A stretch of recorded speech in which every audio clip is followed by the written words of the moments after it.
Bueno, pues muchas gracias a todos y mucho gusto de saludarlos en esta de verdad importante reunión. Esto de la identidad de los panistas es algo muy difícil de explicar.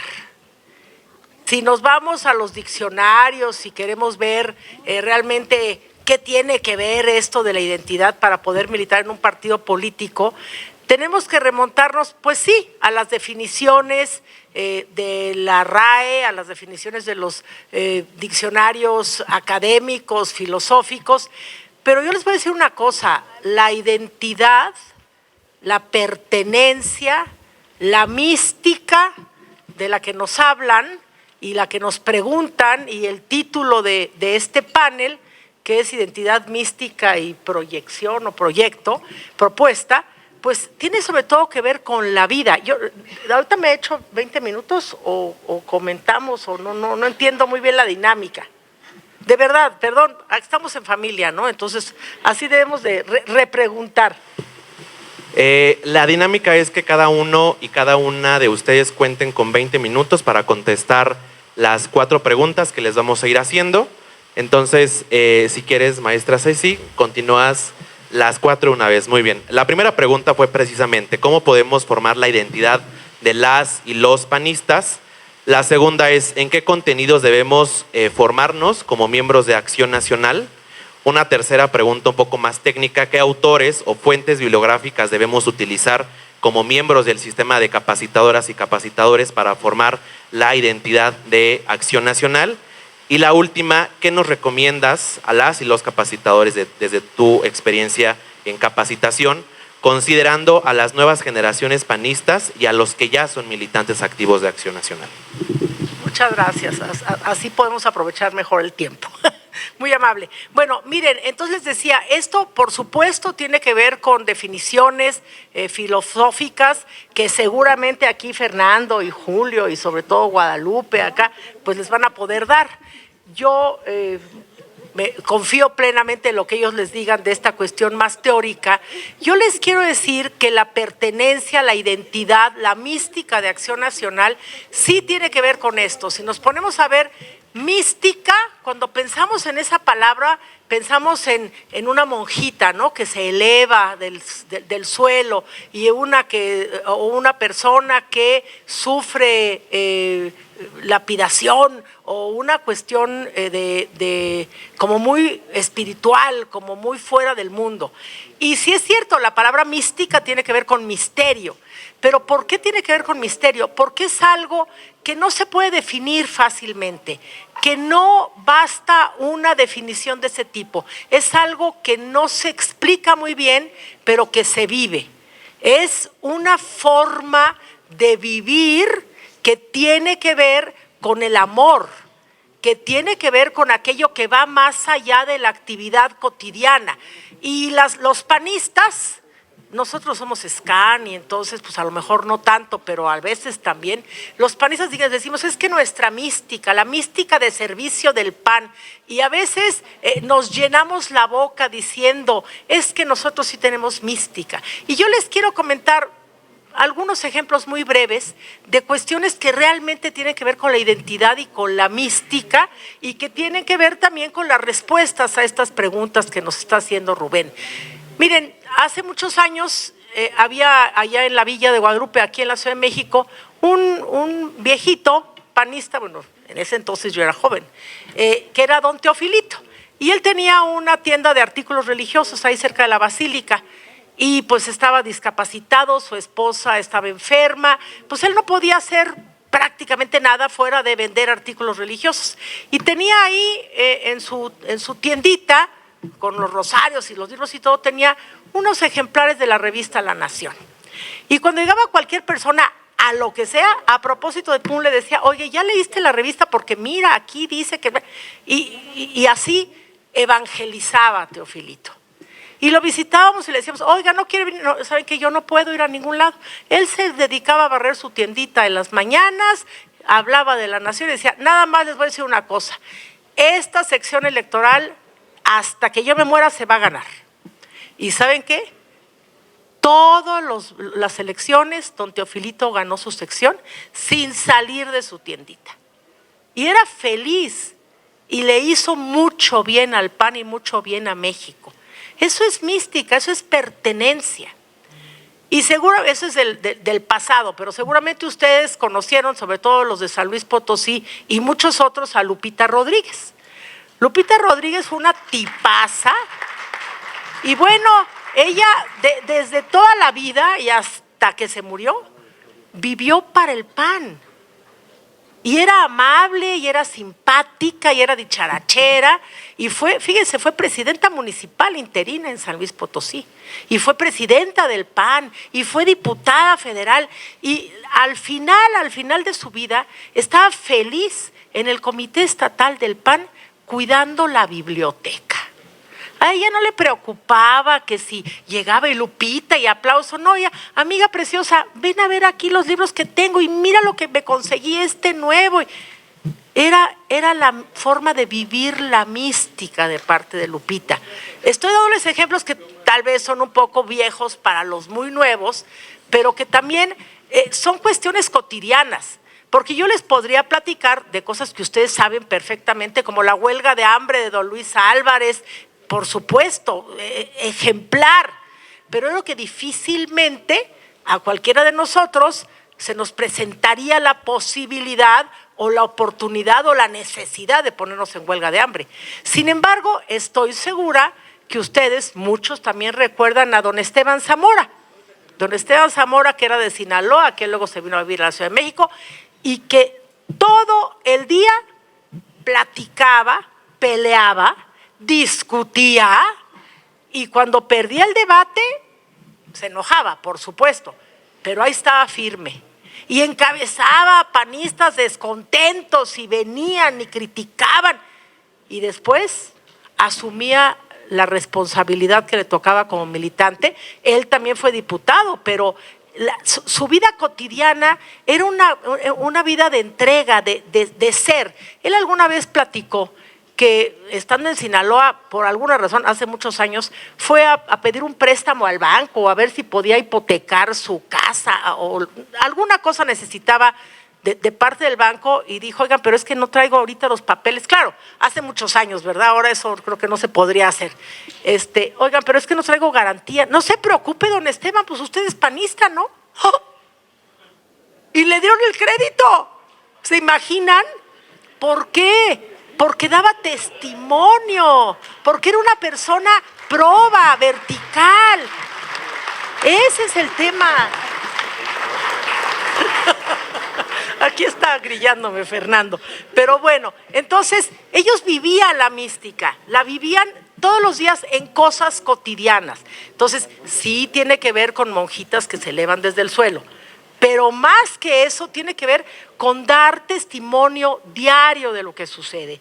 Y miren, la mística es esa fuerza, es esa forma en el que todos los días podemos decir, es que qué padre chaleco nos regalaron, muchas gracias. Entonces decimos, ya soy panista porque ya traigo mi chaleco, o ya soy panista porque ya me sé los estatutos. Y luego a punta de estatutos queremos darle caballazo al de junto. Eso no es pertenencia. Y luego, y a ver, no me vengan a mí a decir que no. Y luego nos pasamos la vida diciendo lo que se debe de hacer.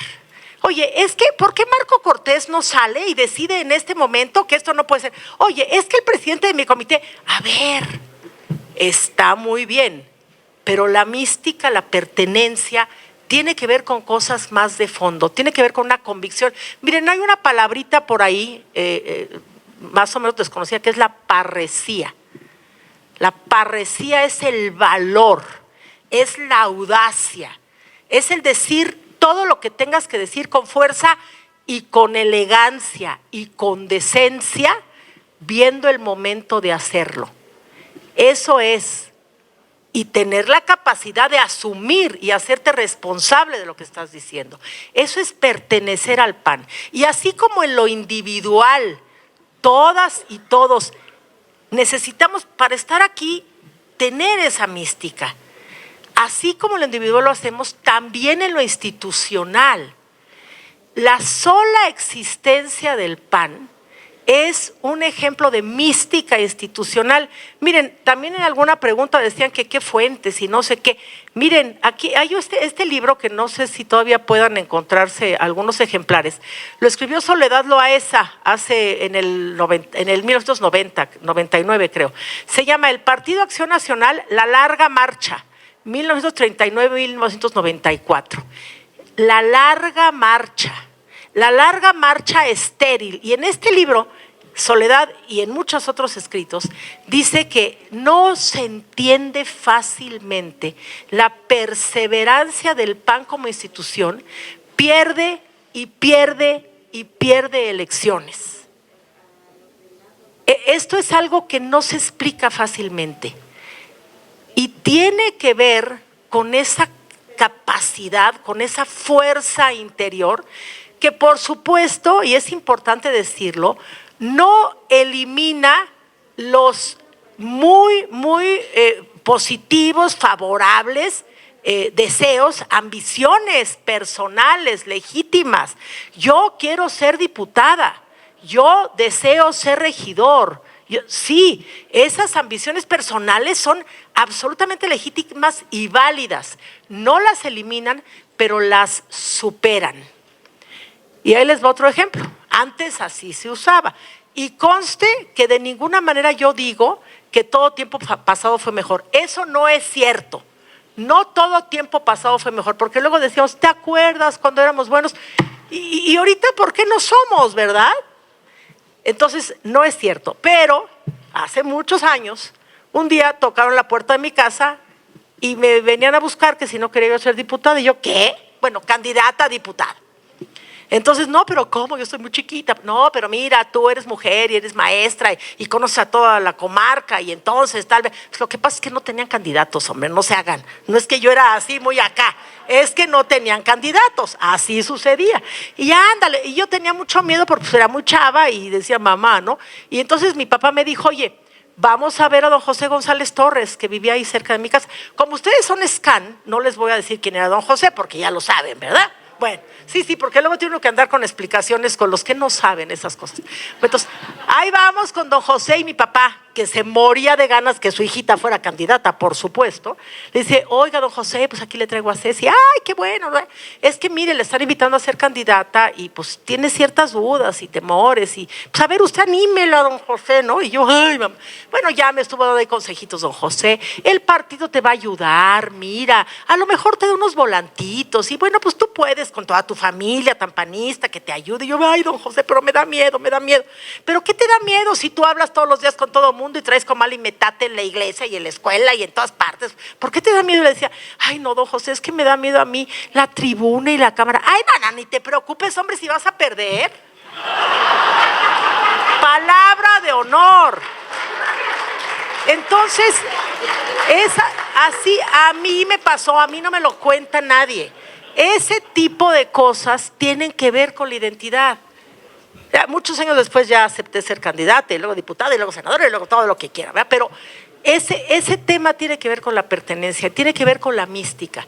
Entonces, el partido como institución no se explica sin mística. Y todas y todos mencionamos muchas palabras por ahí, muchas frases que se nos oyen bien bonitas en nuestros cursos, ¿verdad? Y a la hora del tip decimos, evitar el dolor evitable. ¿Y qué dolor estamos evitando? ¿Y qué dolor estamos evitando? Hemos meditado sobre esa expresión, que ningún otro partido lo tiene, ¿eh? Nosotros no decimos, ¿y las despensas para qué? No, decimos evitar el dolor evitable, pero a veces como que no lo entendemos. Y miren, aquí hay otro librito que a ver si se reedita, señor presidente de la fundación, señora diputada. No, ya, es este de Las Mujeres en Acción Nacional. Este libro, no importa que no nos sepamos que Amelia Sodi fue la primera presidenta de la sección femenina, está padrísimo que lo sepamos, pero mucho más padre que simplemente leamos, vayamos leyendo lo que hacían las mujeres del PAN. No eran ni ciudadanas, pues, bueno, sí eran, pero no se les reconocía. No eran ni ciudadanas, tocaban las puertas y les abrían, no, esta política, a mí no me hables de política. Y ellas seguían y no se entendía. Por eso, en la historia del PAN también luego despectivamente decían que los panistas eran los místicos del voto. Pues estos piensan, pero necesitamos entender esas frases.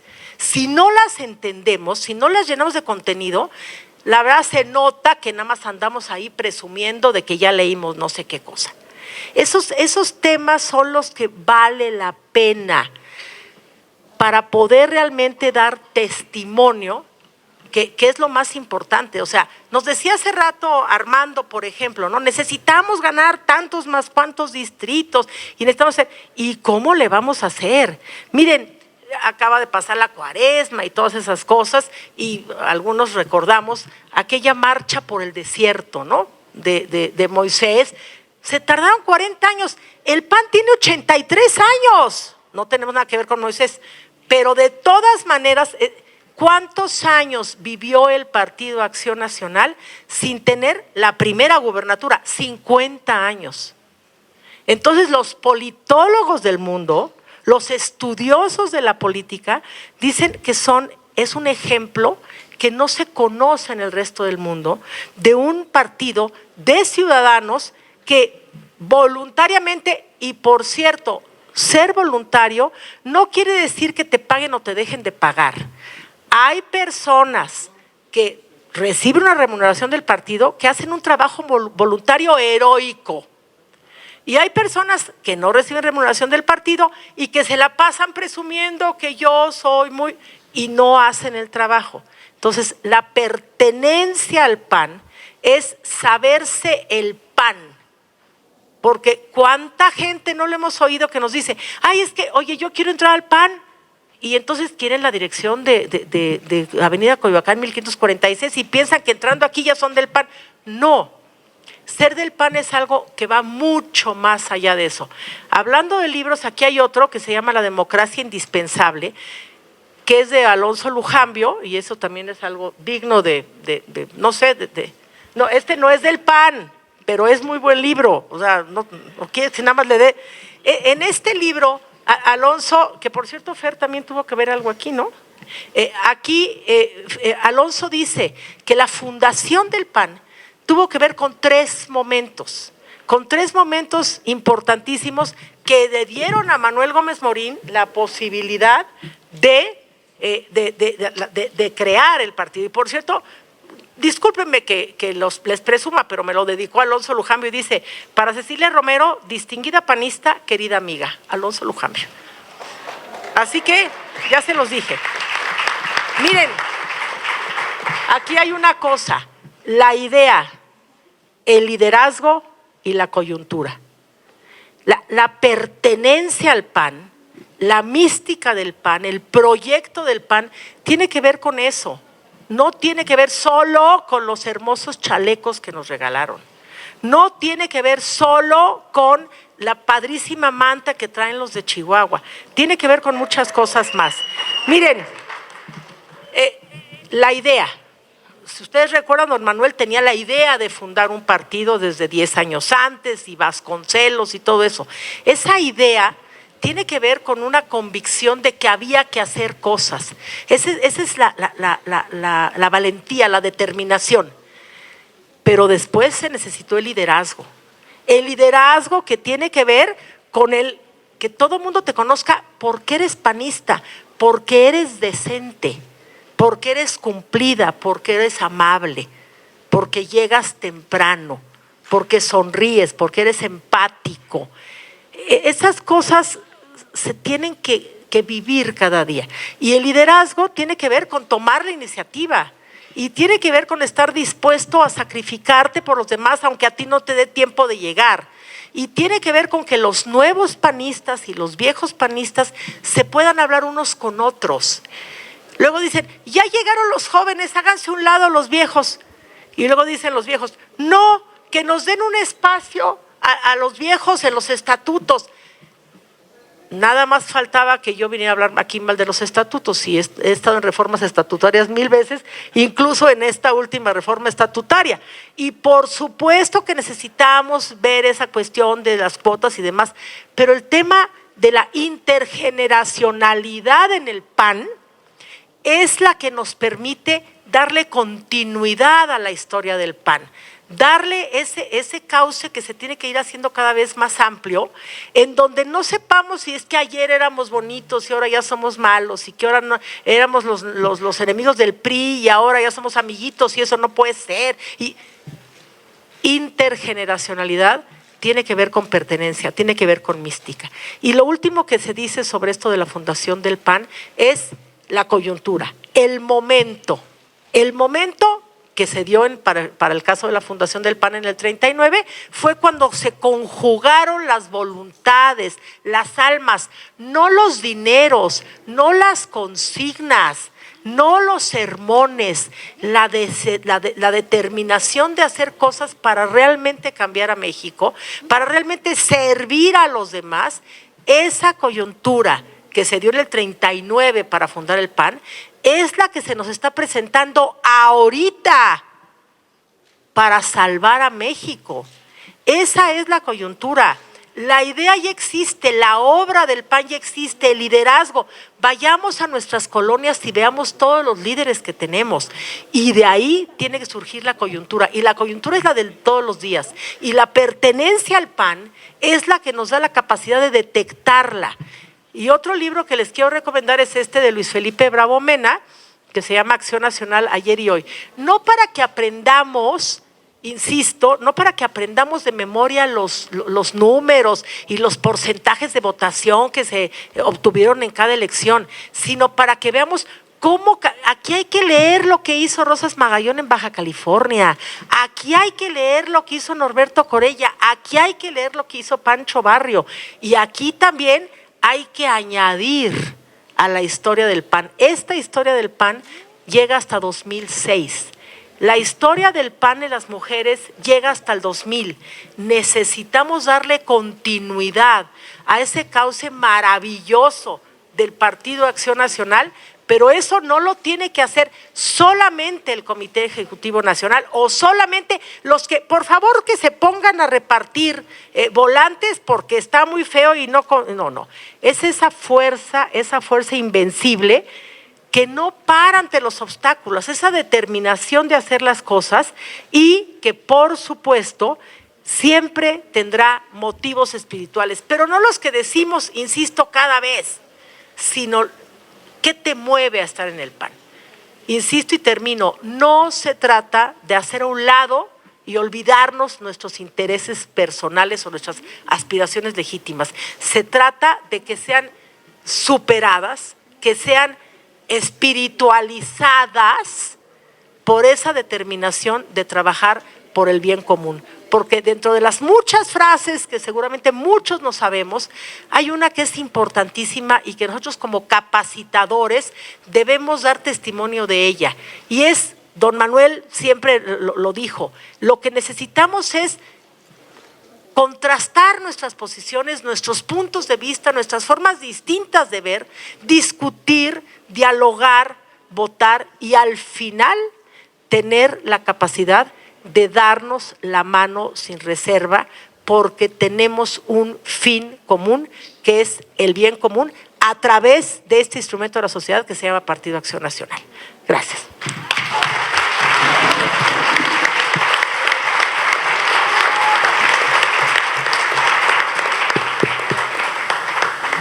Muchísimas gracias, querida Ceci Romero, nuestra capacitadora nacional y que nos ha acompañado, y siempre es grato escuchar la voz de la experiencia para estas generaciones. Muchas gracias. Damos continuidad, amigas y amigos capacitadores, con nuestro panel, dándole la bienvenida a nuestro secretario nacional de Estudios y Análisis Estratégicos, Fernando Rodríguez Doval, de quien rápidamente me permitiré leer su semblanza. Fernando Rodríguez Doval es licenciado en Ciencia Política por el Instituto Tecnológico Autónomo de México.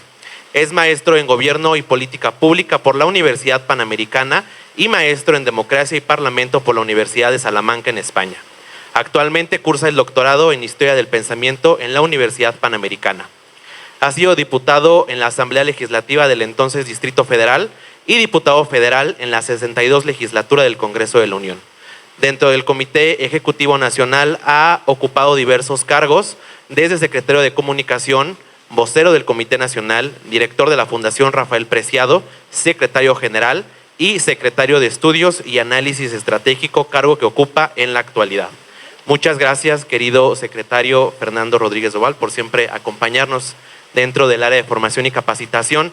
Las mismas preguntas, la misma dinámica. ¿Cómo podemos formar la identidad de las y los panistas? ¿En qué contenidos podemos formar a los miembros de Acción Nacional?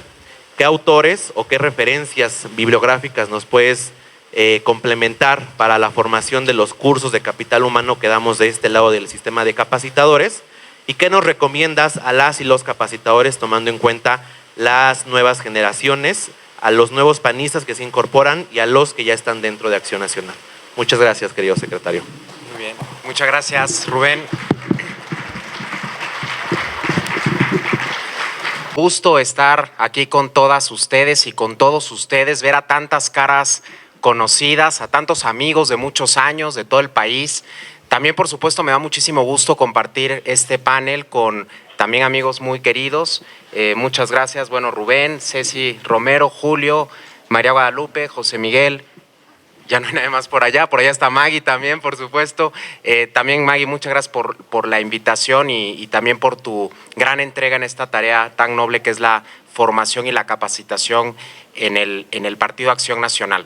A ver, el tema de la identidad es un tema pues que todos nosotros como capacitadores, yo fui capacitador, también fue mi primera responsabilidad en el partido hace ya algunos años, cuando yo recién entraba siendo prácticamente un adolescente en Acción Juvenil. Sabemos que la identidad es un tema que en el caso del PAN implica lo que tiene que ver con nuestra propia esencia. Ustedes saben que en filosofía hay una distinción entre la esencia y la existencia, ¿no? La esencia es aquello que es, valga la aparente redundancia, es decir, es aquello que no cambia, es aquello que constituye pues la parte fundamental, la sustancia, la naturaleza de algo. La existencia, en cambio, es lo coyuntural, lo accidental. Por ejemplo, nosotros somos un partido que ahora estamos en la oposición, en otras ocasiones hemos estado en el gobierno. Eso es un tema meramente existencial, es un tema accidental, no es algo que tenga que ver con nuestra esencia. El PAN no nació para ser un partido de oposición ni nació para ser un partido de gobierno. Eso es algo que tiene que ver pues con los acontecimientos que van ocurriendo. En cambio, el PAN es un partido que desde su fundación se definió como un partido humanista, ¿no? O definió Efraín González Luna su doctrina como el humanismo político. Eso tiene que ver con nuestra esencia, es decir, eso no cambia, aun cuando se pueda adaptar ciertas cosas a los nuevos tiempos. Decía Carlos Castillo Peraza que justamente la identidad es la capacidad que un grupo humano tiene para, a partir de unos principios que no cambian, dar respuestas nuevas e innovadoras a una realidad que sí lo hace. Entonces nosotros tenemos que tener muy claro que nuestra identidad implica mantenernos fieles a esa esencia, pero al mismo tiempo tener la capacidad de dar respuestas nuevas. Es por eso que el partido, por ejemplo, ha emprendido dos proyecciones doctrinarias, ¿no? La de 1965 y la del año 2002. La doctrina sigue siendo la misma. De hecho, esas proyecciones no derogaron, no abrogaron los principios de doctrina de 1939. Siguen vigentes. Y nosotros, cuando damos nuestros cursos, seguimos enseñando esos principios de doctrina.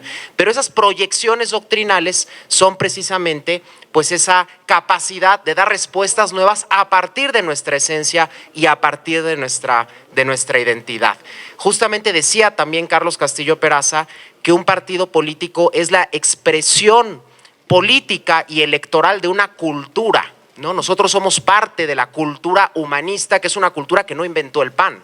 Es una cultura que tiene por lo menos 2000 años, que tiene sus orígenes en una muy afortunada combinación entre Atenas, Roma y Jerusalén, entre la razón griega, entre el derecho a las instituciones romanas y entre la caridad cristiana. Esas tres combinaciones son los que dieron origen al mundo occidental, lo que dio origen al humanismo occidental, del cual nosotros somos la expresión política en México. ¿no? Bueno, algunos de los temas en los que hay que formarnos. A ver, esto es muy importante porque un capacitador, igual que un maestro en una universidad, pues tiene que estarse, o un maestro a cualquier nivel, tiene que estarse constantemente renovando, tiene que estarse constantemente preparando, y cada vez también tiene que estar presente en los nuevos debates contemporáneos que existen. A mí me parecen extraordinarios estos libros que recomendó Ceci. De hecho, creo que son libros que todos los tenemos que tener como libros de cabecera, pero tenemos que tener también la capacidad de leer a otros autores que no necesariamente son los autores que siempre hemos leído en el PAN. Tenemos que leer a esos otros autores humanistas de otras latitudes. Tenemos que estar presentes también en los debates contemporáneos, ¿no? Por ejemplo, algunos autores que a mí me parece fundamental que nosotros como capacitadores de Acción Nacional tenemos que leer y tenemos que aprender de ellos son los que a continuación voy a mencionar. Hay un pensador español que se llama Alejandro Llano, un filósofo que tiene un libro extraordinario que se llama Humanismo Cívico, que es un libro que escribió a finales del siglo XX, es un libro de 1999, pero luego sacó una edición ya en el año creo que 2006, 2007, y creo que sacó una nueva edición hace 2 o 3 años, y este es un libro que da unas respuestas muy interesantes a partir de la doctrina del humanismo a muchos de los acontecimientos que están pasando hoy en el mundo. Ese es un libro que ustedes lo pueden conseguir por Amazon. Hoy tenemos la ventaja de que prácticamente cualquier cosa que queramos comprar está al alcance de un clic, claro, y de tener una tarjeta de crédito, por supuesto, ¿no? Pero fácilmente la podemos conseguir por internet. No tenemos ya que ir a una librería y no está, y luego a ver si en una librería de viejo lo encontramos. Este libro, en el caso de Humanismo Cívico de Alejandro Llano, perfectamente lo podemos encontrar en Amazon. Me parece también fundamental conocer los textos políticos de Joseph Ratzinger, el entonces cardenal Ratzinger, después Papa Benedicto XVI. Tiene textos muy, muy interesantes en materia política sobre al menos 3 temas que me parecen fundamentales. Uno es los fundamentos prepolíticos de la democracia. Es decir, la democracia tiene que tener un sustento que le dé contenido a esa democracia.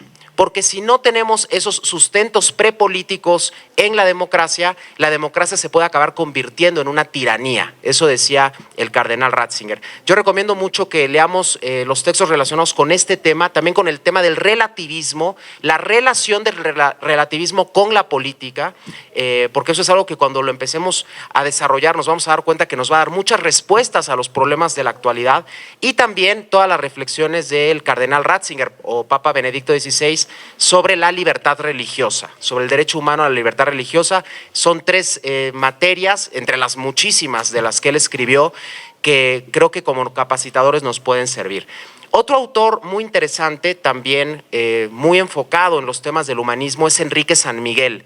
Enrique San Miguel es un historiador español que se ha dedicado mucho a estudiar la trayectoria de la democracia cristiana. La democracia cristiana fue un proyecto político que tuvo un enorme éxito en Europa Occidental y tuvo también un enorme éxito en América Latina. Simplemente el partido de Angela Merkel, que es un referente del PAN, la CDU, es un partido que sigue denominándose así, Partido Unión Cristiano Demócrata, ¿no? La democracia cristiana es un movimiento político aconfesional que está inspirado, sin embargo, en los valores del humanismo, y en este caso Enrique San Miguel hace un estudio muy interesante, tiene muchos libros, también los pueden conseguir en Amazon, y también de hecho escribe mucho sobre el PAN, viéndolo desde fuera. Él es un historiador español. Y hay también un historiador español contemporáneo que se llama Francisco José Contreras, que ha escrito varios libros muy interesantes también sobre los grandes debates actuales, sobre las ideologías y cómo las ideologías se han transformado en el siglo XXI, ¿no? Hoy no asistimos al mismo conflicto ideológico que existía en el siglo XX. Hoy hay nuevos conflictos ideológicos en el mundo del pensamiento, y sabemos que las disputas que están en el mundo del pensamiento después aterrizan también en el mundo político, práctico, cotidiano. Entonces, este autor, que es español, también se los recomiendo ampliamente. Son algunos, podríamos hablar de otros muchos más, pero creo que son autores que nos pueden servir para profundizar en los conocimientos que ya tenemos, y también tener pues la capacidad de nosotros como capacitadores, como formadores de Acción Nacional, de tener contenidos adicionales que podamos ofrecer en nuestros cursos. Algunos de los temas donde creo que vale la pena que nos sigamos formando, porque son temas que requieren cada vez mayor sofisticación, son por un lado, la antropología. Es bien importante que profundicemos, que ahondemos en la antropología, que no nos quedemos nada más con lo que siempre decimos, ¿no? Bueno, el ser humano es una persona que tiene una eminente dignidad. Sí, pero ¿qué implicaciones tiene esa dignidad? Tenemos que entender el concepto mismo de dignidad humana.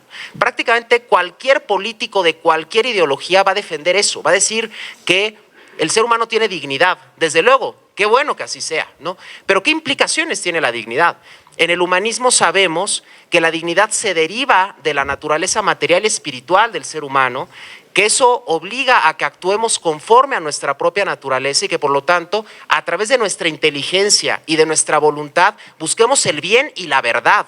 Esa es una obligación de los seres humanos precisamente porque tenemos dignidad, ¿no? Entonces tenemos que ahondar en este concepto y para ello tenemos que profundizar en la materia antropológica. Por supuesto, también tenemos que profundizar, creo yo, en la historia, ¿no? Es muy importante que sepamos, que conozcamos a fondo la historia de México. Hoy tenemos además a un presidente de la República que hace constantes alusiones a la historia, evidentemente desde una visión completamente maniquea, una visión completamente oficialista, ¿no? O sea, López Obrador repite los tópicos de la historia oficial priista, pero nosotros tenemos que conocer la auténtica historia de México, precisamente también para entender los orígenes del movimiento de López Obrador y de este populismo que se está instaurando en nuestro país y también para poder ofrecer una alternativa, ¿no? Ya decía Ceci Romero este estudio muy interesante que hizo Alonso Lujambio acerca de la fundación del PAN. Él hace una aproximación histórica a la fundación del PAN. No podemos entender la fundación del PAN nada más por lo que estaba pasando en 1939. Por ejemplo, López Obrador en su discurso del 18 de marzo decía que el PAN nació para oponerse a la expropiación petrolera. Eso es algo absolutamente falso. Los orígenes del PAN son muy anteriores, precisamente es lo que llama Alonso la idea. La idea del PAN es muy anterior a 1939. ¿No? Entonces, justamente nosotros también tenemos que conocer historia de México y también historia del mundo, me atrevería a decir también historia universal. Son materias donde nosotros nos tenemos que seguir formando. Otros temas otras materias donde creo que tenemos también que profundizar son las materias de la economía. Tenemos que saber qué significa este concepto que nosotros defendemos de la economía social de mercado. A ver, ¿qué implicaciones tiene? Para a partir de ahí poder nosotros también dar una alternativa en materia económica. Un militante del PAN tiene que tener muy claro la diferencia entre el liberalismo económico, entre el estatismo económico.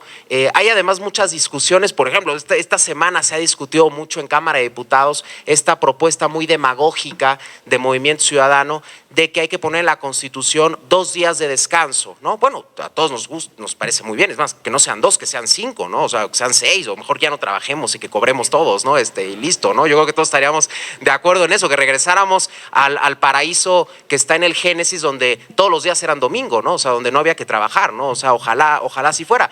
Y claro, evidentemente, también es verdad que nosotros no somos un partido absolutamente liberal, claro que no, tampoco vamos a decir pues que no haya ley laboral, que todo lo defina la oferta y la demanda, que todo lo defina el mercado, desde luego que no.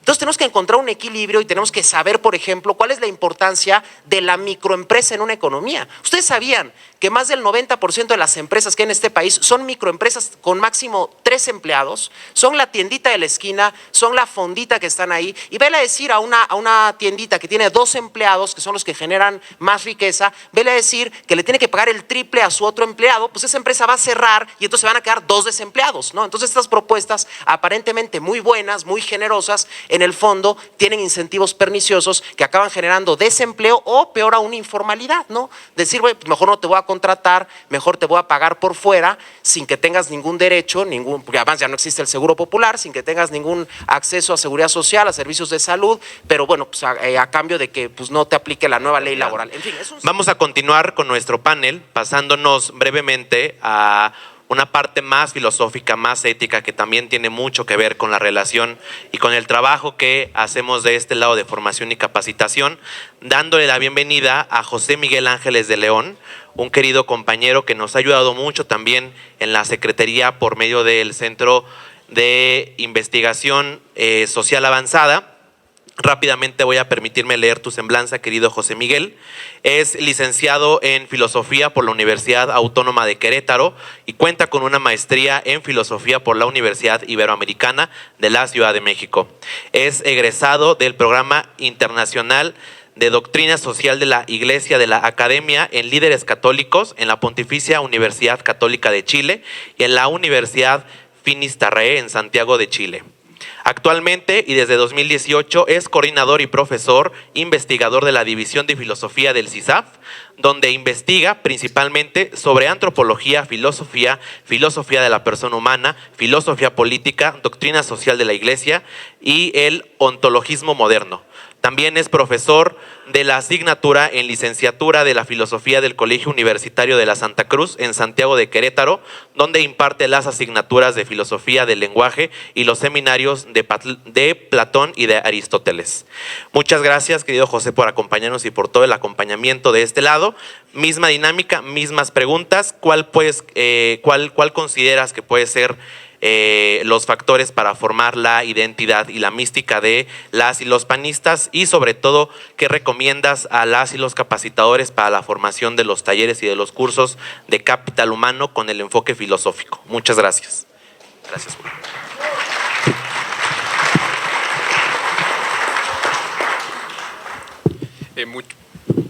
Buenas tardes a todos. Les agradezco mucho por su presencia. Le agradezco a Maggie Fisher por la invitación y en general pues a todos los que me acompañan hoy en este panel, que sin duda pues son referencias del humanismo político. Para mí es luego complicado venir a hablar como filósofo porque también soy militante del partido, un militante raro, porque bueno, o sea, siempre me he intentado mantener un poco como observador más que actor, ¿no? Pues no sé, como que a los filósofos nos pasa a veces que nos da un poco de pánico entrar formalmente como pues a la arena pública, ¿no? Y eso te hace estar siempre pensando las cosas siempre, digamos, en otra perspectiva. Las preguntas que me anotaron para participar en el panel son muy amplias y yo decidí acotar dos, simplemente, que creo que es muy puntual lo que tenemos que decir. Lo primero es que en qué contenidos debemos de formar a los panistas, que ya Fer ha respondido, me parece, de una manera muy aguda a esta pregunta. Y yo complementaría que hoy es muy importante tener una profundización en nuestra comprensión de lo que es la democracia. No solamente por las coyunturas de la vida política nacional, la defensa del INE, etcétera, sino porque creo que cada vez más tenemos una deformación en la comprensión de lo que implica es que es ambiguo también decir qué es, ¿no? Si es sistema, modo de gobierno, modo de organización de la sociedad, etcétera. O sea, darnos cuenta que el uso de la palabra democracia es complejo, complicado y es un término que cada vez se disuelve y se diluye más y se vuelve una palabra que deja de significar. Entonces, eso es fundamental para que podamos comprender, por ejemplo, los elementos del humanismo político, que parte de una comprensión muy particular de la democracia, que evidentemente no se reduce simplemente a la participación en procesos electorales. Eso es fundamental. A veces yo lo veo también en Querétaro, seguido me toca colaborar con la Secretaría de Capacitación e Información de mi comité estatal, y veo u observo cómo parece que la gente por democracia simplemente entiende algo que tiene que ver con partidos políticos, que tiene que ver con organizar gente, jalar gente a vigilar las casillas, qué sé yo, y no como una cultura que ni siquiera podría decir yo que es una cultura política, es una cultura prepolítica. Esto es muy importante porque tiene que ver con el sentido de la participación en la política, que yo creo que la definición más fácil para entenderla, o como podremos entenderla desde el humanismo político, pues es como la construcción colectiva del bien común. Entonces, democracia, entenderla en su complejidad, ahorita recuperemos esta cuestión de la complejidad, es algo fundamental. A partir de aquí voy a saltar otra de las preguntas. Uno de los autores que yo les recomiendo hoy que podamos leer es un politólogo filósofo vasco, se llama Daniel Innerarity, de la Universidad del País Vasco, que el año pasado publicó un libro que se llama La descomplejización de la democracia para entender la política en el siglo XXI. Lo que nos cuenta Innerarity es que precisamente la palabra democracia ha dejado de tener significado y al no tener una referencia clara se ha descomplejizado completamente. La democracia tiene que ver con la complejidad, con lo difícil, con lo diverso, con lo multiforme. Entonces, si reducimos la democracia a una comprensión llana, fácilmente la democracia se convierte en la antidemocracia. ¿Por qué? Porque entonces la democracia se convierte en un sistema o un modo de gobierno en el que la ciudadanía entiende que la política es algo que hacen los políticos y que ellos gobiernan por mí. Que eso, pues, evidentemente obstaculiza todas las formas posibles de participación ciudadana. Entonces, desde ahí tiene que comenzar, comprendiendo la complejidad de la democracia y sumando a la participación cívica, no necesariamente política, para el bien común. Esto es algo que considero yo que es muy fundamental. También, en complemento a este texto de Innerarity, hay otro texto que salió este año de un amigo y fue mi profesor, que se llama Marcelo López Cambronero, de la Universidad Francisco de Vitoria, que él escribió un libro que se llama Salvemos la democracia, para entender la política hoy. Está publicado en Ediciones Encuentro.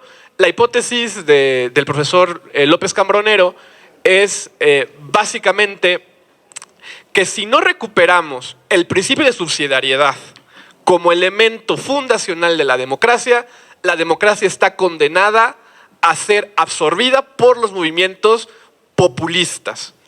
¿Qué significa esto? Que la democracia se convierte entonces simplemente en un pretexto electorero y que la política va a ganar en medida de que pueda darle voz a movimientos masivos, que es una hipótesis completamente contra el principio de subsidiariedad.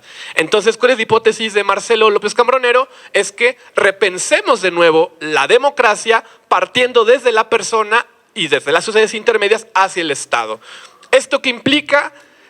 Primero, de alguna manera, volver a complejizar los fenómenos sociales, o sea, darnos cuenta de que la democracia no es simplemente ir a votar y que haya un A y un B y yo voy a estar contra el B y si dice B rojo, yo digo azul. No, o sea, es darnos cuenta de todos los matices y todas las posibilidades que hay para poder entablar un diálogo social. Esto es algo muy importante. ¿Y dónde viene la subsidiariedad? Pues viene en que, evidentemente, en medida en que no podamos actuar de manera plena ante los grandes desafíos, se va sumando la sociedad organizada. Pero la sociedad organizada se podrá organizar en medida que sea democrática. Entonces, esta tendencia de la que nos habla el profesor López Cambronero, pues es que justo lo que buscan estos movimientos que en nombre de la democracia llegan al poder, aunque no gobiernan de manera democrática, pues es demoler la sociedad subsidiaria. Y como ustedes lo saben, pues este es uno de los pilares fundamentales del humanismo político. Entonces, recuperar el principio de subsidiariedad, que yo creo que es el gran desconocido, como una posibilidad de nueva participación. También otra cosa que para mí es fundamental y que lo resume muy bien don Carlos Castillo Peraza en una frase, en un discurso, que siempre que hay uno de los Castillo López, yo siempre siento como cierto temor cuando voy a citar al buen Castillo Peraza.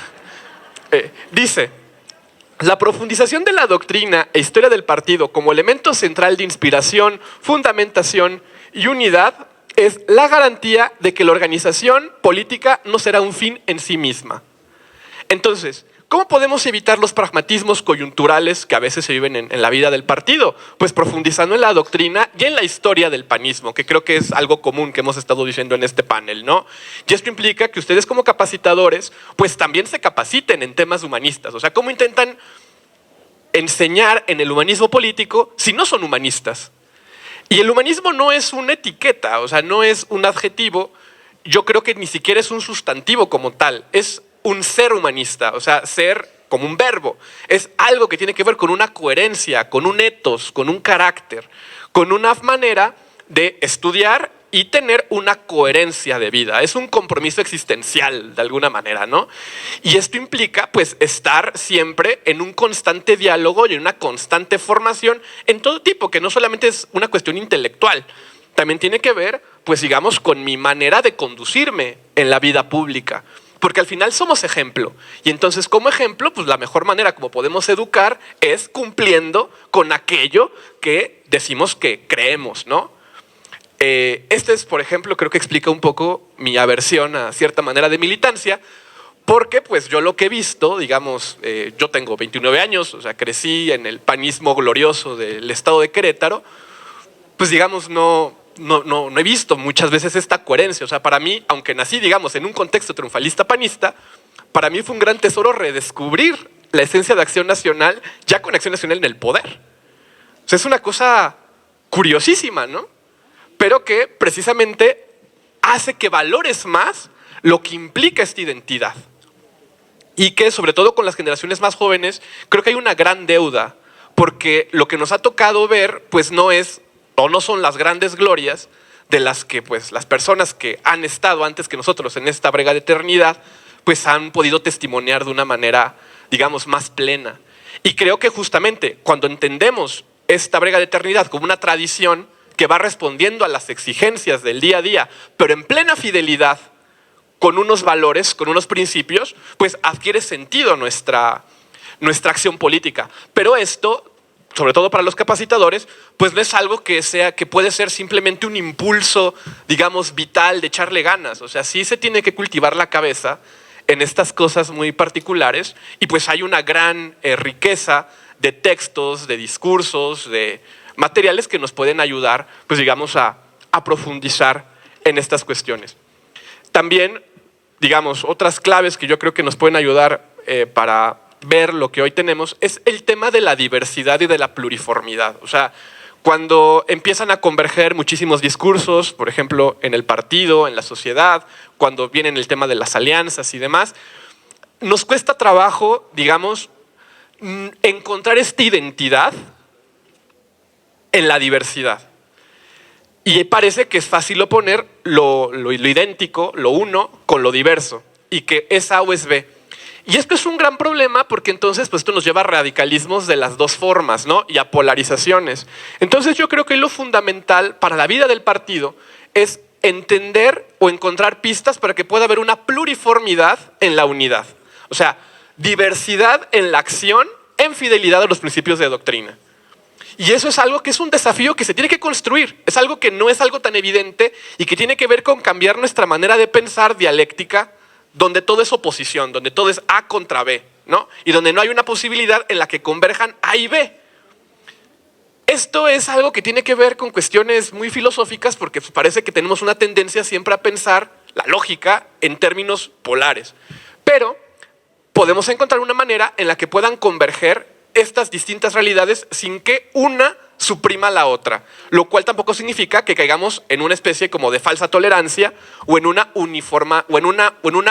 manera de uniformar la realidad, digámoslo, con un solo modelo. Entonces es algo que se tiene que construir en el diálogo, en el día a día. Y donde yo encuentro una propuesta política interesante al respecto, lo más acabado que he leído yo hasta el momento es una propuesta que el Papa Francisco, Jorge Mario Bergoglio, presenta en la encíclica Fratelli Tutti. Es la idea del realismo dialogante. El realismo dialogante parte de 4 principios epistemológicos, aquí no es cuestión de fe, esto es filosofía pura y dura, que nos ayudan a pensar de verdad con mucha agudeza la complejidad de la realidad y digamos a no sacarnos de onda. Estos 4 principios, el Papa Francisco nos los presenta en Fratelli Tutti, están en Evangelii Gaudium, y esos 4 principios son: la realidad es superior a las ideas. O sea, esto es algo elemental, pero parece que no tanto, ¿no? ¿Qué es que la realidad sea superior a las ideas? Pues simplemente que yo, desde mi pequeñez, desde mi miseria, no puedo comprender la complejidad de manera única. Es algo imposible. Y la ideología sucede cuando consideramos que nuestras ideas son superiores a la realidad y desde ahí juzgamos e inclusive imponemos la realidad. La segunda es: el todo es mayor a la parte. Una persona, un militante, un partido, de hecho la palabra lo dice, ¿es todo o es parte? Pues es parte, ¿no? Cuando la parte se absolutiza es cuando precisamente se descomplejiza la democracia. El punto sutil de la democracia está en comprender la complejidad de las partes buscando un fin común. Ese es el arte de la política. ¿Cómo se llega a hacer esto? No lo sé, pero es algo que se tiene que construir de manera permanente y justamente pues para eso son las capacitaciones y la formación. Pero más que una cuestión de ideas, es una cuestión de un ethos, es una actitud personal que tenemos frente al conflicto, que es otro de los principios que el Papa nos presenta en Evangelii Gaudium, que es la unidad es superior al conflicto. Hay que encontrar principios de unidad. Por ejemplo, en Acción Nacional, ¿cuál es nuestro principio de unidad? La doctrina. Entonces, si perdemos esa brújula y no tenemos pluriformidad en la unidad de la doctrina, estamos perdidos.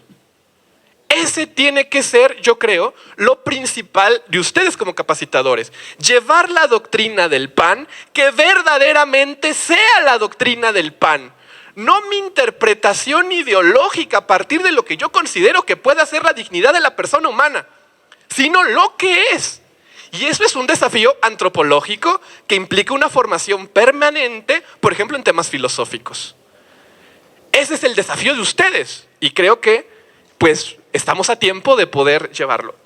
Y por último, que creo que es el principio más difícil de entender, pero yo sé que ustedes como panistas lo van a comprender mejor que nadie, es el tiempo es superior al espacio. Los procesos políticos no se hacen de la noche a la mañana. Los procesos políticos en la construcción colectiva del bien común muchas veces van a implicar noches oscuras, desolaciones, derrotas, y hay que mantenernos firmes en los principios. Creo que ahí es donde el partido emerge y se renueva muchas veces. Cuando después de las elecciones los que no creen en nuestra doctrina se van. ¿Y quiénes se quedan? Pues los que consideramos que esta doctrina es verdadera, que vale la pena y que es por el bien de México. Entonces, cuando nos encontramos que el tiempo es superior al espacio y no queremos capturar el espacio en el tiempo, que es lo que hacen los totalitarismos, a ver, ¿por qué ciertos partidos tienen que cambiar las leyes electorales y lastimar la democracia para perpetuarse? Porque no llevan o no están dispuestos a dejar que el tiempo corra. Quieren capturar el presente en el tiempo. Y eso no es posible. Eso solamente se puede hacer por la fuerza. Y eso es lo que crea los gobiernos autoritarios. Los sistemas donde la historia está fija o ya tiene una condición o un sentido determinado. ¿Les suena esta idea de cuarta transformación? No, justo es eso. O sea, la historia ya tiene un sentido determinado y solamente hay que dejar que la historia lleve a su cauce.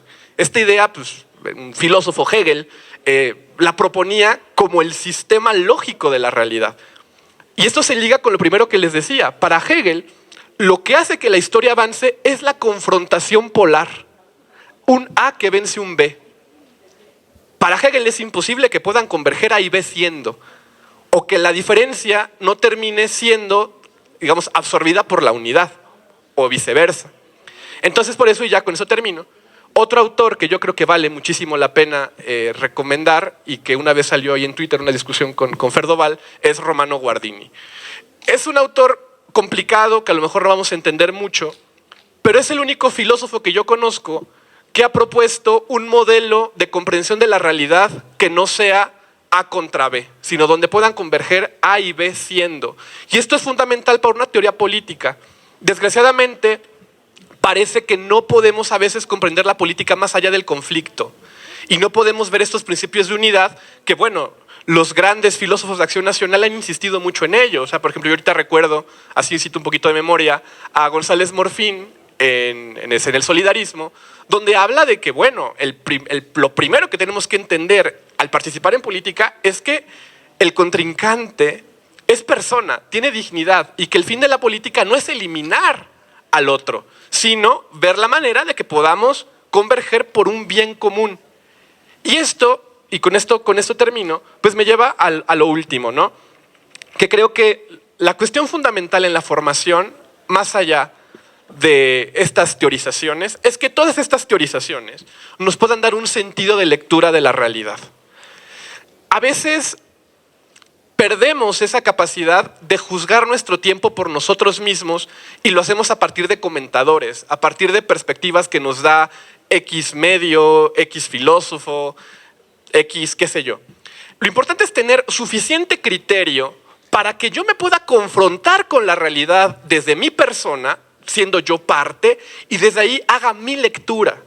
Pero que esta lectura sea mía, que sea realmente discernida y pensada desde mi situación existencial, no que sea algo que yo adopto porque alguien me dice que así tiene que ser la realidad. Y yo creo que como humanistas eso es lo fundamental. Leer la realidad por nosotros mismos, aunque estemos en un partido se hace de partes. Y cuando se absolutizan las partes, se suprime la voluntad personal y la libertad de pensamiento.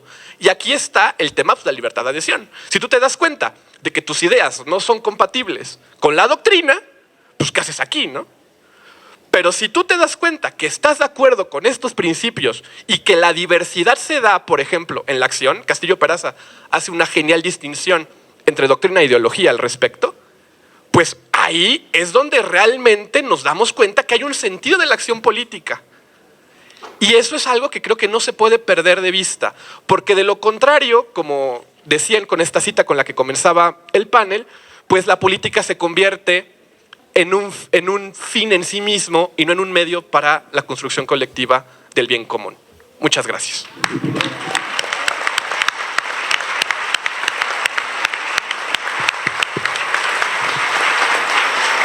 Muchas gracias, José Miguel, por ese momento tan reflexivo y sobre todo por ese llamado a la acción que tenemos como miembros del sistema de capacitación de Acción Nacional. Y vamos a darle continuidad a este enfoque filosófico y ético que nos llama a seguir preparándonos con la doctora María Guadalupe Martínez Fischer, a quien damos las gracias que nos acompañe. Rápidamente me permitiré leer su semblanza. Es licenciada en Filosofía por la Universidad Panamericana, cuenta con una maestría en Pedagogía por la misma universidad, es doctora en Filosofía por la UAM, cuenta con 15 años de una sólida trayectoria como docente, conferencista y tallerista tanto a nivel nacional como internacional, es especialista en ética práctica, filosofía del derecho, filosofía de la educación, en derechos humanos y en análisis político. Es consultora para la elaboración de códigos de ética e implementación de programas sociales de alto impacto, así como asesora de proyectos de investigación afines con las áreas de especialidad. Actualmente es subdirectora de Faros del Saber y Bibliotecas en la Alcaldía de Miguel Hidalgo. Doctora, muchísimas gracias. Mismas preguntas, misma dinámica. Adelante. Muchas gracias.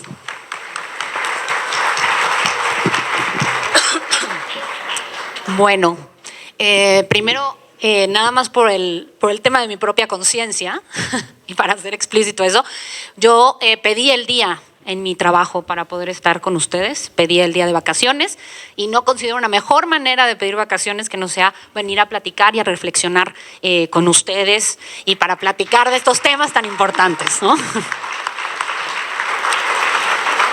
Bueno,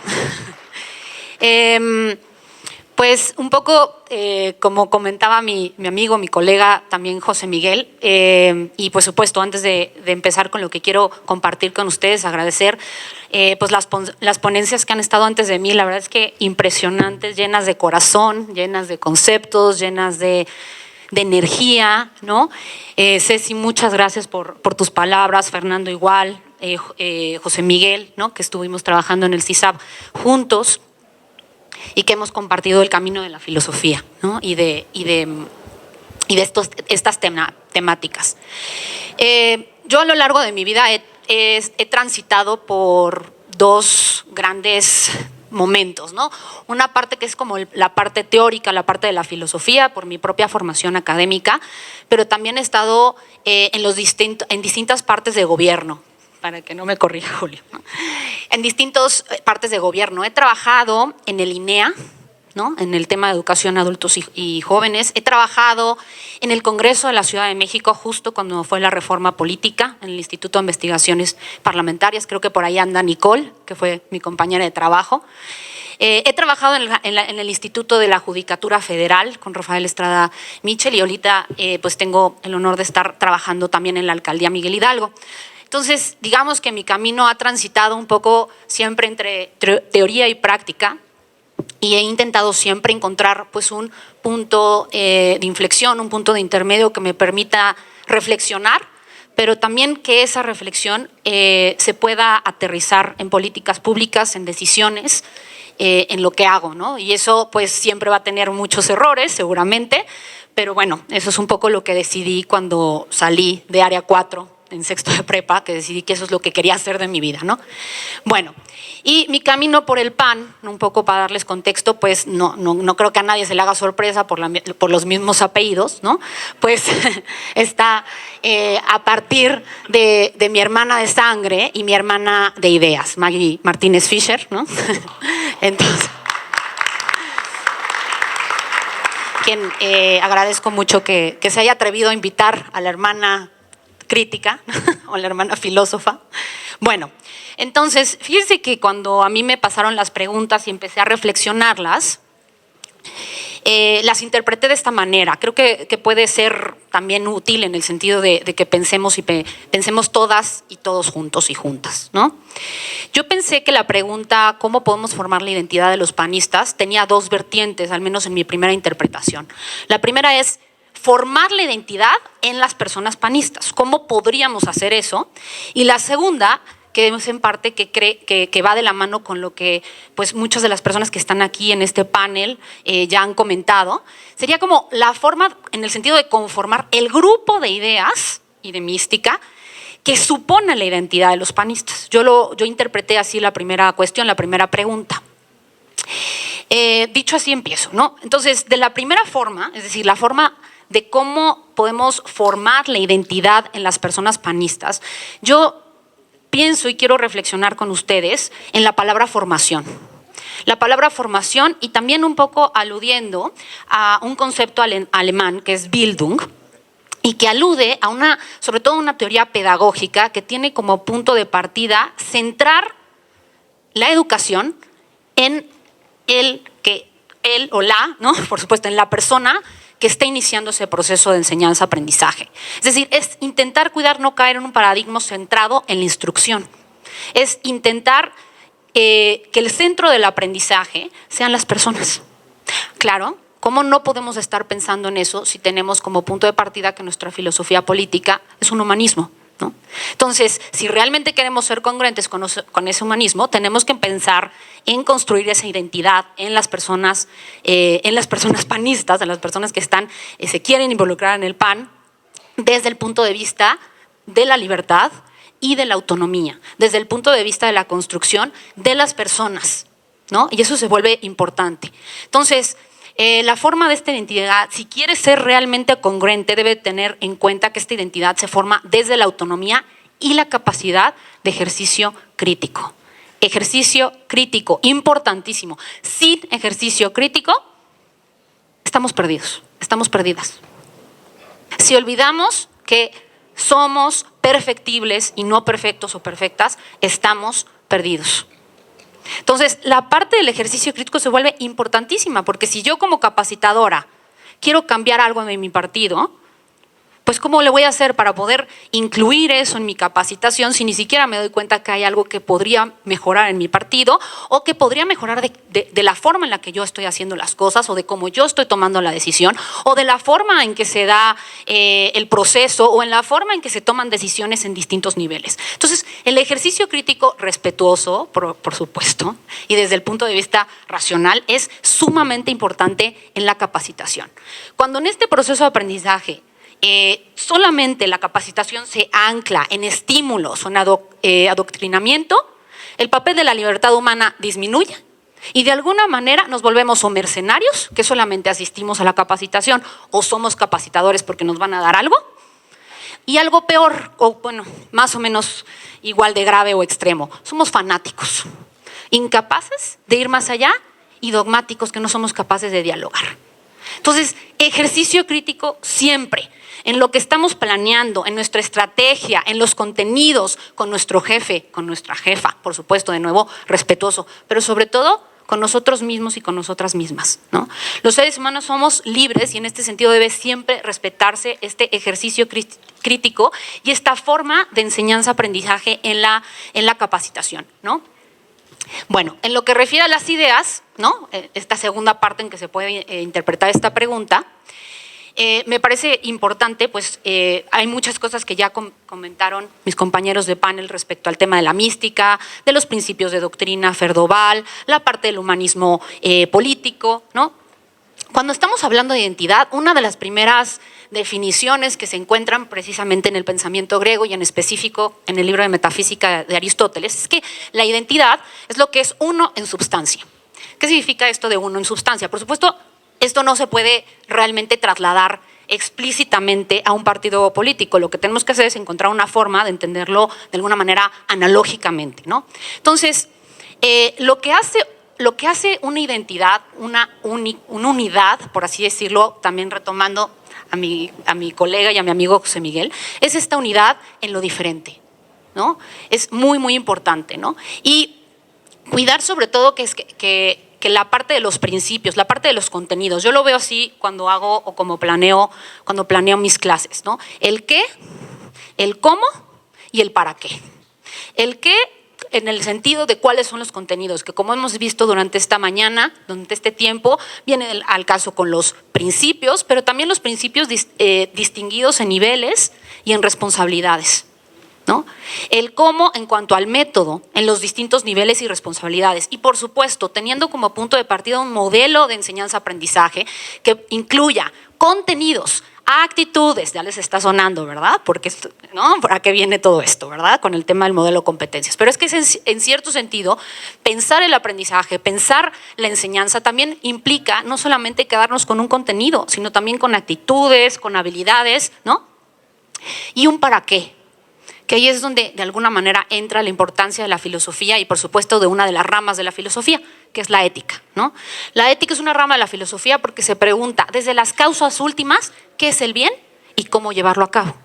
Y dentro de la ética, como filosofía práctica, podemos encontrar algunas aplicaciones o algunas ramificaciones en donde podemos encontrar una vinculación con la política, con el derecho y otras ciencias. Entonces, en ese para qué, el para qué hacemos las cosas, el para qué estamos aquí, por así decirlo, en ese para qué, que es, por supuesto, la construcción del bien común, la defensa de la dignidad humana a través de la solidaridad y de la subsidiariedad, todo ese para qué es lo que estructura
Entonces, todo este tipo de cuestiones que a lo mejor a veces vemos de manual, ¿cuáles son los principios? Dignidad humana, bien común, solidaridad, subsidiariedad.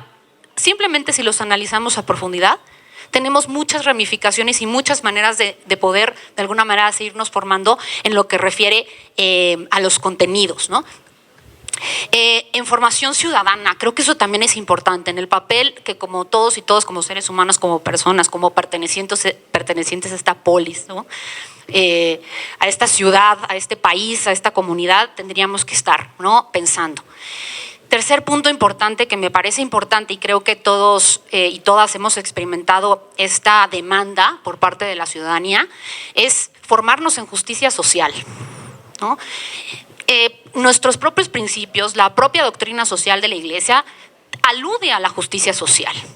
Pero muchas veces, desgraciadamente, a veces por ejemplo, a veces por vicios, a veces por falta de ejercicio crítico, a veces porque nos la creemos, a veces por muchas razones, olvidamos que una parte importante es la justicia social, la igualdad de oportunidades para todos y para todas, ¿no? Y no solamente hablar de la periferia desde un discurso filosófico, ¿no? Sino estar también en la periferia, trabajar en la periferia, ¿no?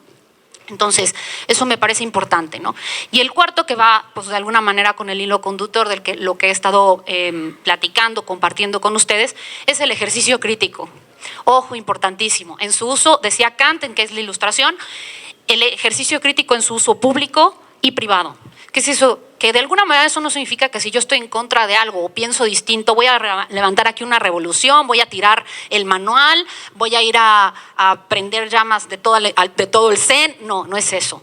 El ejercicio crítico es la capacidad que tenemos a través de argumentos de decir cómo podrían ser mejor las cosas. Tanto de lo que está fuera de nosotros, tanto de lo que nosotros podríamos mejorar como personas, ¿no? Entonces, eso es importante. Luego, en lo que refiere a autores o fuentes, referencias bibliográficas, bueno, como les decía, si vamos haciendo un recorrido por los propios principios del partido, pues podríamos de alguna manera encontrar pues varios referentes, ¿no? Por ejemplo, en el caso del bien común, ¿no? El bien común tiene una tradición milenaria de alguna manera, ¿no? O sea, el bien común lo podemos encontrar desde textos básicos, además súper amenos, por ejemplo, en la República de Platón, ¿no? En otros no tan amenos como la Ética Nicomaquea del buen Aristóteles, que es muy, muy importante, pero no es tan ameno, ¿verdad? Como otros. En Maritain, en Juan Pablo II, en Persona y Acción, en Francisco, ¿no? Es decir, podemos encontrar a partir de este concepto de bien común mucha bibliografía, ¿no? Y también recomendarles, en ese sentido, no, una filósofa, yo sé que no ha sido a propósito, pero también creo que es importante que a un nivel de pensamiento incluyamos a mujeres, ¿no? Una filósofa que se llama Hannah Arendt, que me parece que haría una muy buena crítica hoy en día al gobierno en el que nos encontramos, ¿no? Ella escribió un libro que se llama Los orígenes del totalitarismo. ¿Le suena? Los orígenes del totalitarismo y el modo como de alguna manera esta postura utiliza la legalidad para perpetuarse en el poder. Entonces, Hannah Arendt también es una filósofa importante, ¿no? Que además tiene otras cosas muy, muy interesantes, pero bueno, que creo que en este contexto en el que nos encontramos, pues es importante aludir. Y otra recomendación, yo siempre he pensado que lo que hace que una persona realmente conozca un tema es cuando sabes los argumentos en contra de lo que tú piensas. Oye, Marilu, pero eso está muy loco, entonces me voy a poner a leer a Marx y ¿qué voy a hacer? Y entonces ya voy a perder. No, a ver, ojo, no estoy, leamos a Marx si es necesario en el contexto, ¿no? Pero no estoy diciendo eso. Lo que estoy diciendo es, el que realmente tiene el conocimiento de un tema es el que puede argumentar a favor y en contra, y el que puede de alguna manera responder a esos argumentos. Oye, Marilu, está sonando muy liberal, ¿sabes qué? Aquí no es tu lugar. No, Santo Tomás de Aquino. La estructura de la Suma Teológica de Santo Tomás de Aquino está estructurada así. Entonces no les estoy diciendo nada que sea tan liberal como de un doctor de la iglesia, ¿no? Entonces, ojo en ese sentido. Veamos cuáles son los verdaderos argumentos de las personas que piensan distinto que nosotros.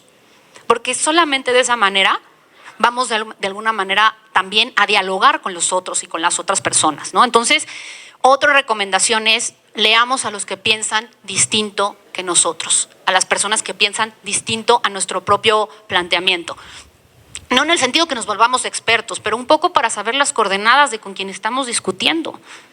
La pregunta es, ¿realmente en el escenario político de este país estamos discutiendo o estamos en mero extremismo sin tocar diálogo?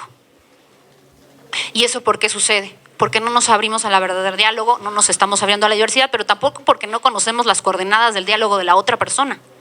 Entonces, me parece eso muy, muy importante, ¿no? Y yo un poco también, ya lo que refiere como exhorto, como recomendaciones, ¿no? Yo empecé a dar clase, pues prácticamente desde los 18 años saliendo de la UP, de la licenciatura en filosofía, tuve la oportunidad de dar clase. y he estado dando clase pues desde los 8 años y tengo 38. Entonces llevo algo de tiempo ya dando clases y es algo de lo que siempre trato de seguir haciendo a pesar de que tenga distintos trabajos. Y creo que de alguna manera ser capacitador, ser capacitadora es como una forma también de dar clases, ¿no? Entonces, creo que ser capacitador y capacitador es un momento para poderse enamorar de su trabajo, tener el tiempo para poder dedicarse a eso, ¿no? Es decir, un verdadero capacitador, una capacitadora puede ser esa persona que despierte conciencias, que genere diálogos, preguntas, ¿no? No se permitan pensar que lo saben todo ni que lo pueden todo, ¿no? Entonces, los cursos de capacitación, preguntarnos qué es la dignidad humana para el PAN, cuáles son los triunfos, qué es el bien común, ¿no? Son lugares de encuentro del pensamiento humano. Es realmente un lugar favorable para poder construir ciudadanía y para poder desarrollarse como personas, ¿no? Estudien, estudiemos, pidan permiso para estudiar su maestría, su doctorado, su diplomado. Es importantísimo que mientras que estamos capacitando, siendo profesores o profesoras maestras o en cualquier proceso de formación, sigamos siempre estudiando, aunque sea autodidacta, no importa, pero siempre hay que estar estudiando, ¿no? Y siempre dejen preguntas de reflexión. Siempre dejen preguntas de reflexión que ayuden a continuar el diálogo. ¿Cómo se puede eliminar de alguna manera la grilla en los pasillos, la grilla entre grupos políticos que casi no hay, ¿verdad? En ningún partido político. No existen, no existen. Bueno, ¿cómo se puede eliminar el estar criticándonos el uno al otro de elevando la conversación? Un método súper importante que lo he platicado mucho con mi hermana es elevemos la conversación. ¿Y saben cómo se eleva la conversación? Con las preguntas filosóficas, con las preguntas ¿qué es el bien común? ¿Cómo podemos construir el bien común? ¿Qué estás entendiendo por dignidad humana? ¿Qué es la economía social del mercado? ¿Cómo se diferencia el capitalismo? ¿Qué es eso del capitalismo? ¿Realmente somos un país neoliberal? ¿Qué es la izquierda? ¿Qué supone una posición de derecha? ¿Qué es ser ultraconservador? ¿Qué es ser libre? ¿No? Cuando elevamos la conversación, nos hacemos más fuertes y eliminamos también en cierto sentido la grilla, ¿no? Entonces, ustedes en ese sentido son muy importantes y tienen una labor muy importante para también ayudar a toda la militancia, ¿no? A ser mejores personas, ¿no? Entonces, la capacitación es uno de los mejores remedios para poder cambiar lo que quisiéramos que fuera distinto en nuestro partido. Es uno de los mejores remedios, uno de los mejores lugares, ¿no? Y a diferencia de otros ámbitos y en otros momentos de la vida política de un partido como el PAN, en la capacitación es el mejor lugar para cultivar las utopías, para cultivar esa parte de nuestra inteligencia, esta parte de nuestro entendimiento que dice ¿cómo podríamos ser mejores? ¿Qué podríamos hacer mejor? ¿Qué métodos podríamos hacer? ¿Qué podríamos hacer en nuestra comunidad para enamorar a más personas de esta idea, de este valor o de cualquier cosa que nos estemos planteando, ¿no? Entonces, pues, esto es un poco lo que yo les quería compartir y lo que he estado pensando. Muchas gracias.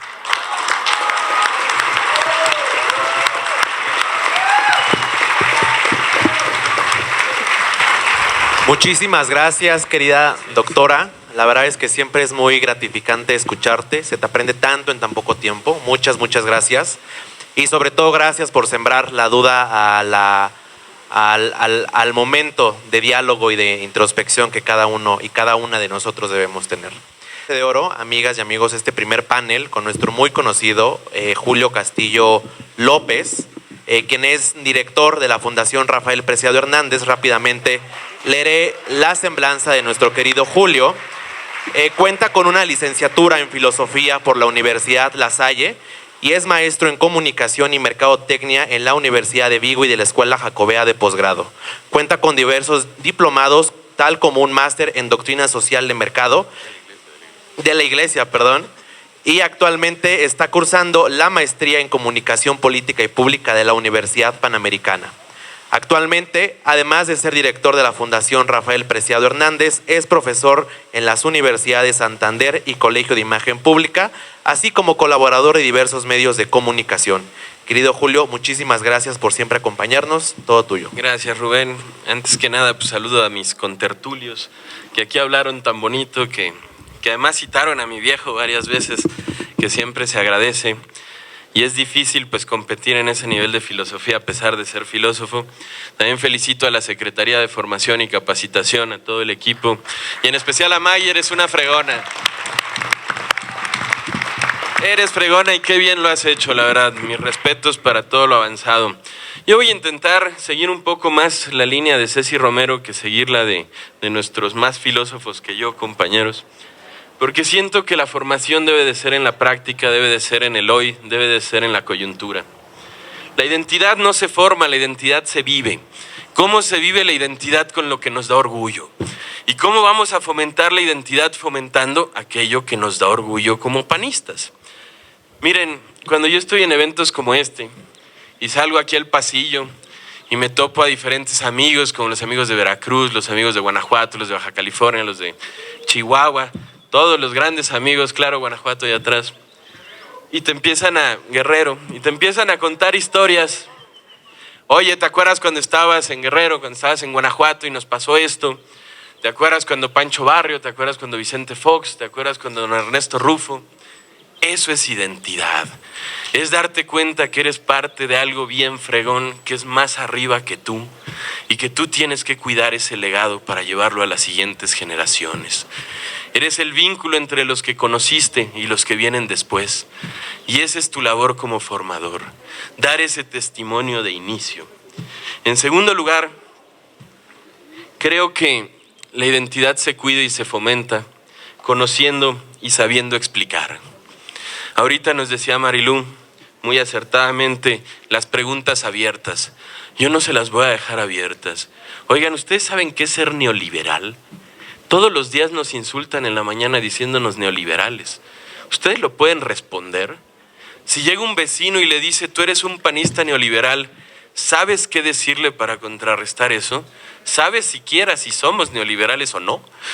Si nos dijeron así, si somos conservadores, si somos la mafia del poder, si somos un grupo selecto, una prácticamente secta, como ayer decía Pigmenio Ibarra en el programa de Ciro, ¿qué somos? ¿Por qué no entendemos? Hay palabras muy complejas que aquí han usado, palabras que usamos mucho los filósofos como epistemología. Si no saben definir epistemología, la verdad no es tan complicado. Pero si no saben definir neoliberal y responder a un tan ataque, quiere decir que no están siendo formadores útiles. Cuando yo veo un panista que es atacado y voltea la mirada abajo y no sabe qué responder, es un panista que no nos sirve. Es un panista que no es útil para la institución. Y eso pasa todos los días. Todos los días, si no es por resultados, es por filosofía, por estos motes. Porque hoy en día además esas palabras son significantes vacíos. Nadie sabe qué es ser conservador ni qué es ser neoliberal, pero es un insulto. Y lo usan para insultarnos. Hay que saber responder esas cosas, hay que entender qué son. También lo dijo Juan Carlos Martínez inaugurando el evento, lo dijo Cecilia Romero, lo dijo también Marilú. La mejor forma de formar en identidad es con el testimonio. Lo veo un poco en el documental más reciente del Papa, que se llama Amén, que explicaba el valor de la iglesia desde afuera, desde la práctica. Decía, la iglesia muchas veces en las grandes ciudades es más bien un club de buenas personas. En el testimonio está la fe. Y lo mismo pasa con ser panistas. ¿Dónde está ser panistas? En la acción, en el trabajo, en el día a día, en el gobierno, en la oposición, en donde sea que estemos. Y nuestra vida personal también debe ser testimonio para ser una identidad común. Y por último, en ese tema, también tenemos que defender nuestros logros y a nuestros gobiernos. Si nos dicen ustedes son peores y no sabemos qué responder, híjole, qué lejos estamos de ser útiles para la institución. Si nos dicen ustedes robaron más y volteamos la mirada abajo, híjole, daño le estamos haciendo a la institución más que un bien. Y saben, esto aplica también para la verdad. Si no podemos defender la verdad, va a ser bien difícil que defendamos la democracia o la libertad. Si no podemos defender la verdad de lo que está pasando. El otro día veía una entrevista con Mario Delgado, con Ruiz Gili, y decía, nosotros no hemos endeudado un solo peso a este país. Dices, híjole, este güey es un cínico. Es el gobierno que más ha endeudado el país en los últimos 40 años y no hay quien le esté respondiendo. Eso es lo que tenemos que hacer y así se cuida la identidad. No solo estudiando filosofía, que es muy útil.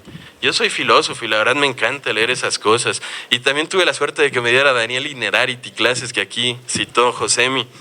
Pero es complicadérrimo leer esos textos. Si leen la teoría de la democracia compleja de Daniel Innerarity, les va a llevar un rato entenderlo. Mejor apréndanse qué ha hecho bien el PAN. Sean testimonio vivo de nuestros logros. Y si estudian nuestros gobiernos municipales, estatales o nacionales, se van a dar cuenta que nos sobran razones para estar orgullosos.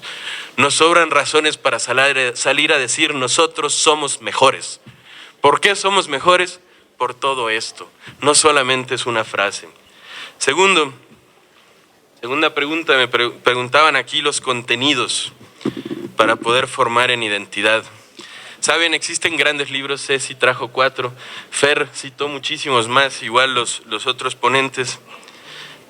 Yo les voy a decir con mucha honestidad y transparencia que a mí los contenidos que más me generan identidad son en video.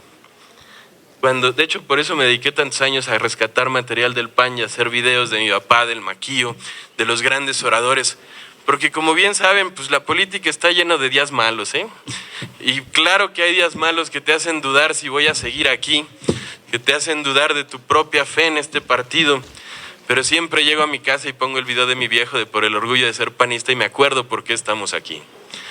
Veo al Maquillo con el soldado de la democracia y me acuerdo por qué estamos aquí. Creo que hoy como formadores tenemos que investigar nuevas formas de llegar a la gente. Y aunque los libros se adaptan a nosotros por el mismo perfil que tenemos aquí todos, por Dios, ella es doctor, él es maestro, yo tengo 2 maestrías y un máster, Fer es camino a doctor, la maestra Ceci Romero además es maestra de todos. Pero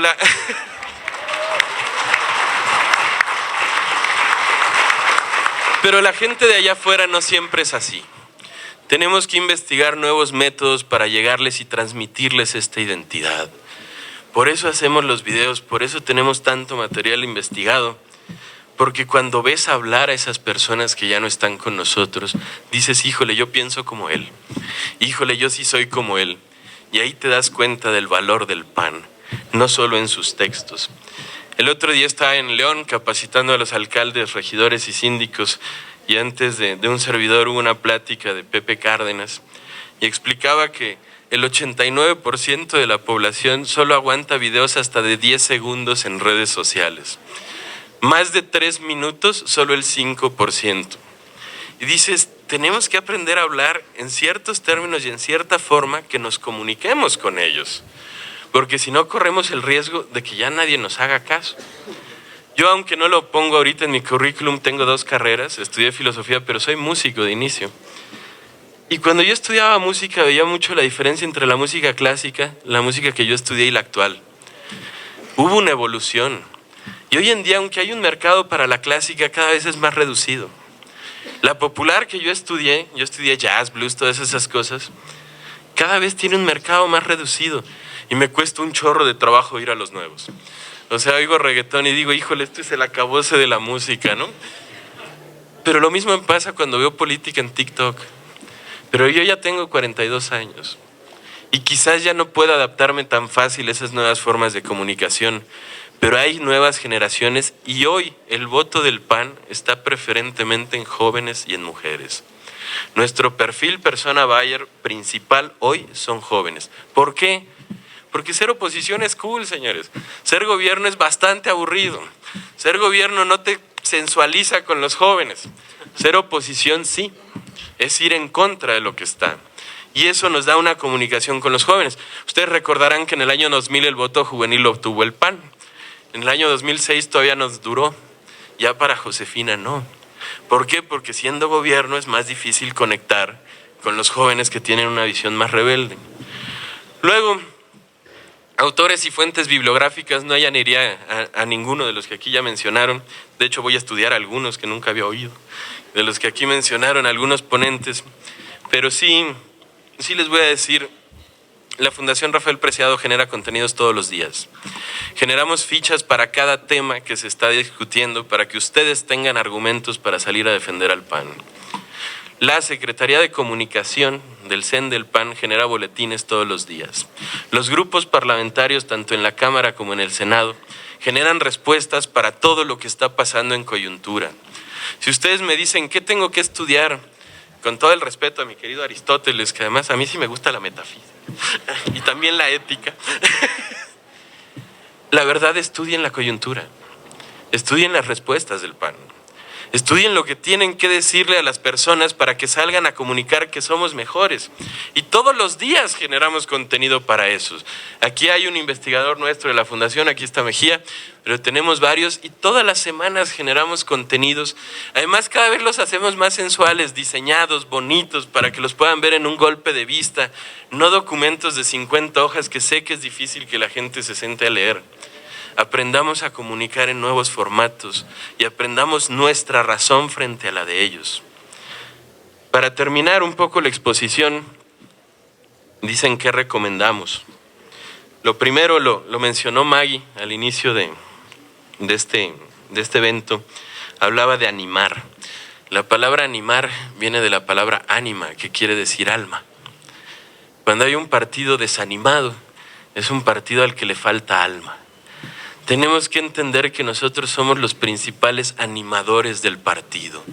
Somos los principales que le dan alma a todo esto. No somos la coyuntura que busca ganar elecciones. Somos la coyuntura que busca generar identidad.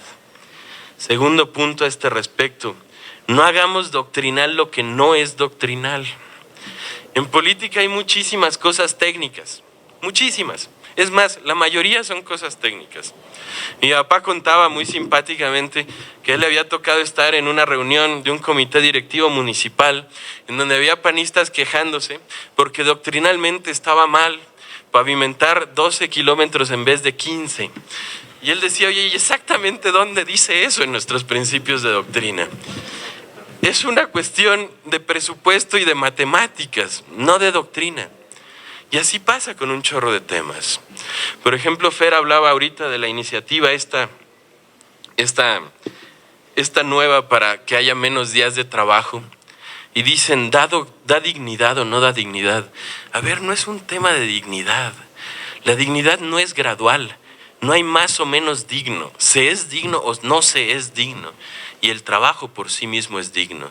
Si es bien pagado, si es reconocido, si es socialmente responsable. No es un tema doctrinal si damos más vacaciones o no. Es un tema de si es conveniente o no, como decía Fer. ¿Y por qué no 7 en vez de 2? ¿Por qué no 4, 5? No son temas que vayan sobre la doctrina. Para promover nuestra propia identidad, tenemos que entender además que hoy en día vivimos en un país con pues nosotros somos la oposición, pero los opuestos a nosotros, que están haciendo todo lo posible por quitarnos el orgullo de ser panistas.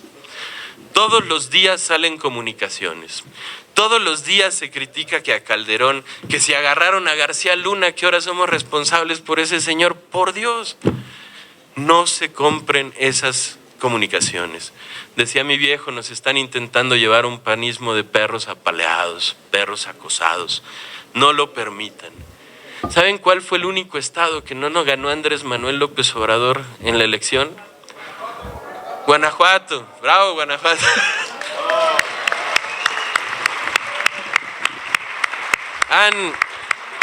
¿Han visto cómo todos los días nos llueven noticias de inseguridad en Guanajuato? Todo eso es orquestado. Todo eso es orquestado para que el panista no se sienta orgulloso de ser lo que es.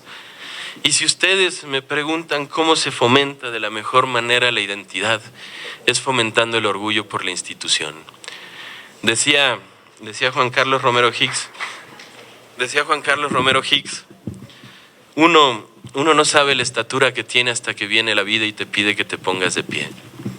El PAN se fundó para este momento. El PAN se fundó no para llegar al poder,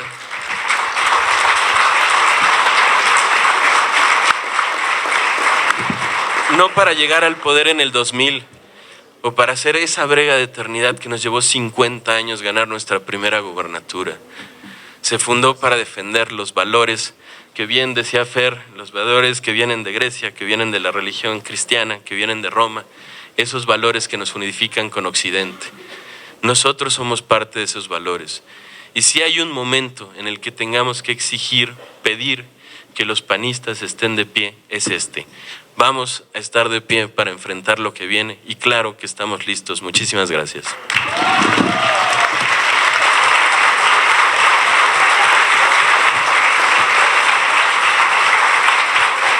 Muchísimas gracias por acompañarnos, no solo a este primer panel de este Encuentro Nacional de Capacitación, sino por acompañar los esfuerzos de la Secretaría de Formación y de Capacitación a lo largo de estos años. Muchas gracias. Vamos.